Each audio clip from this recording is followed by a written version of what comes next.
Welcome to the deep dive.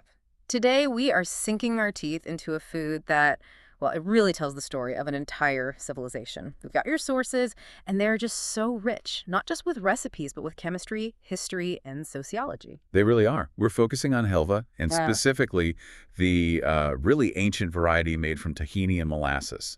And the material makes this pretty radical claim right up front that this food isn't just a dessert. No. It's an anecdote, a ceremony, and a comfort, all rolled into one. That line immediately sets the stage. So our mission is to understand how one single sweet dish could carry so much cultural weight. I mean, it's woven into the full arc of life. It's there at births, it's served at funerals. It gives strength to soldiers. Right. And it's also just a core childhood memory for millions. It has this incredible, enduring duality. Study in extremes, absolutely. Okay, let's unpack this, starting with the basics, with the language itself. When we hear the word Helva, what's its foundation?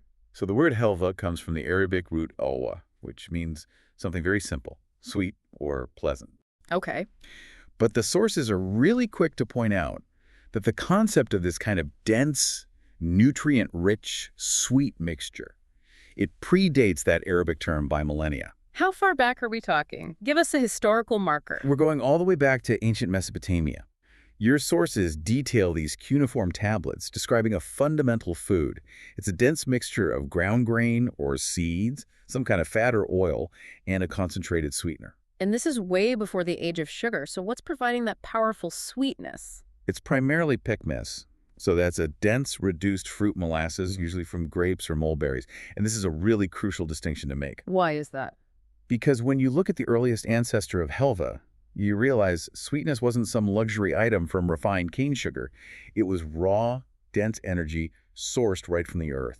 That ancient mixture is the original ancestor, and it was designed for endurance, not just enjoyment. That completely flips the script on what we think of as a sweet. It wasn't a confectionery. It was, actual survival food. Precisely.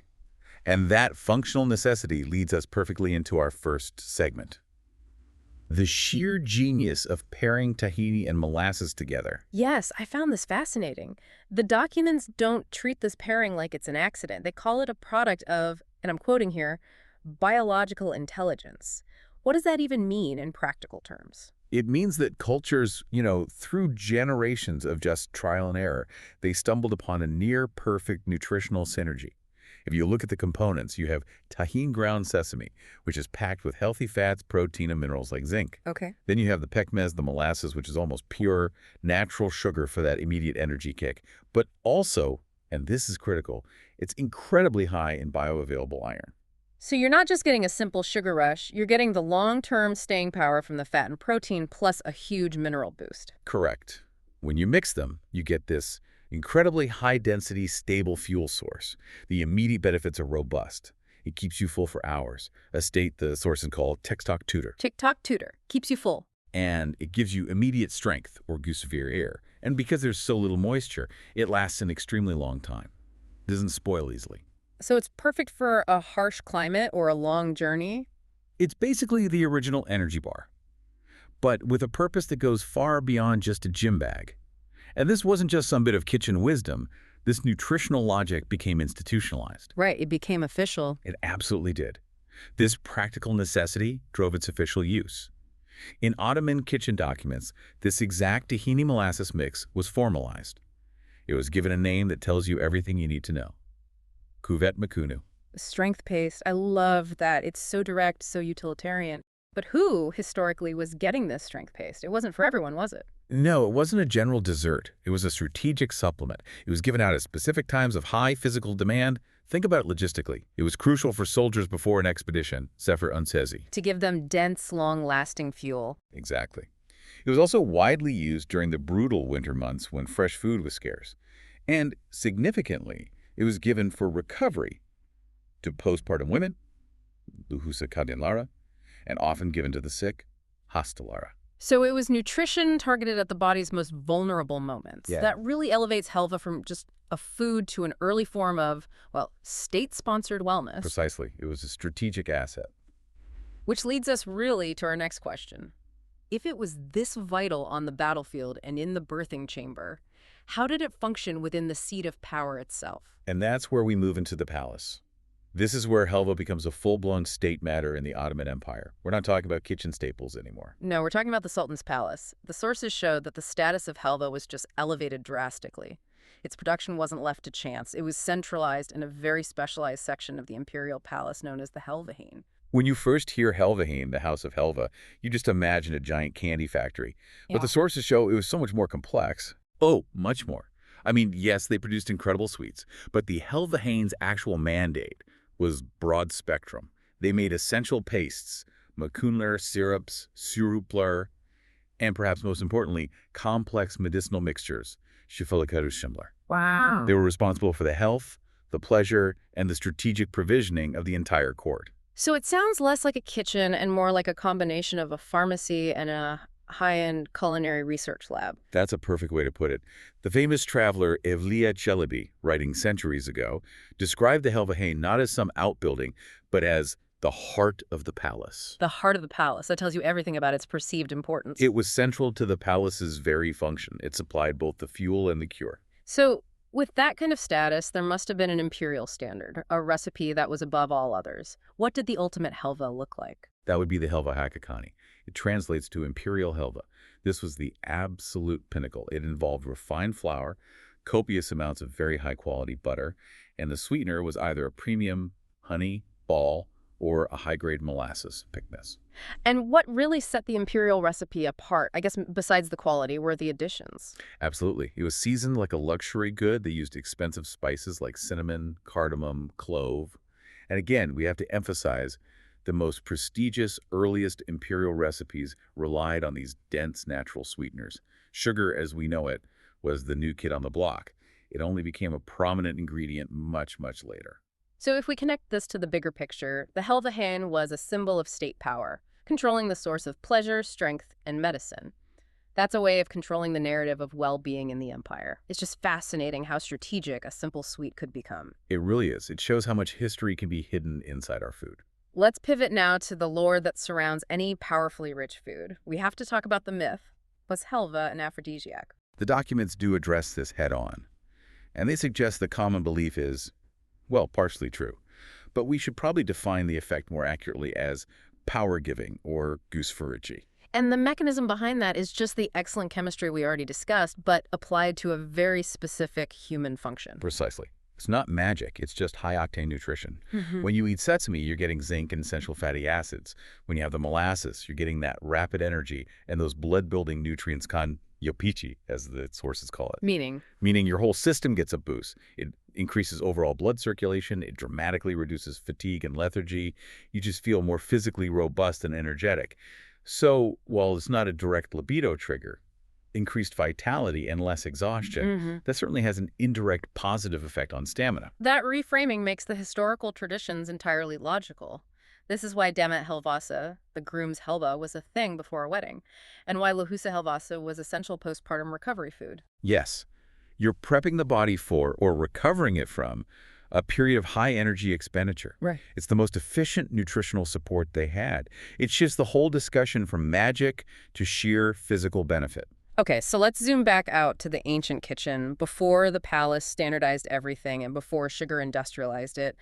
What did the earliest raw strength recipes actually look like? They were startlingly simple. The earliest recipes from that truly sugar-free period are minimalist. Take the Eneski tahin pekmez helvasa, the oldest version. It was just tahini, maybe grape or mulberry molasses, and a tiny pinch of salt to balance it. And the key is that this wasn't cooked, was it? That's right. It was just mixed together until it was a stiff consistency. It was raw, immediate, maximized nutritional power. Preparation minimalist, but nutrition maximalist. Even the older flour helva on helvasa only had 4 ingredients: flour, butter, molasses, and water. No complicated processes. Just dense nutrition. So when did that purity start to erode? When did sweetness win the battle over strength? The sources point to the 19th century as the turning point. That's when refined sugar became widely available, it became cheap, and it became really popular in the kitchen. This is a clear dividing line. Between the old and the new helva. Right. And the contrast is huge, chemically and aesthetically. Old helva was always described as darker, heavier, and substantially more nutritious. Its purpose was to be strong. And the new stuff. Once sugar enters the picture, helva becomes much lighter, paler, its texture changes to become flaky. Its primary function shifts entirely. It becomes a light, enjoyable dessert. It lost its weight, both literally and figuratively. That's a powerful distinction. Food designed to be strong versus food designed to be sweet. It reflects a society that no longer had survival through the winter as its primary dining concern. Economic progress changed the role of the food. Okay, here's where it gets really interesting for me. Moving from the historical kitchen to the personal sensory one, the memory of making traditional halva. The sources paint such a vivid picture of the process, and that's central to the nostalgia. It was slow.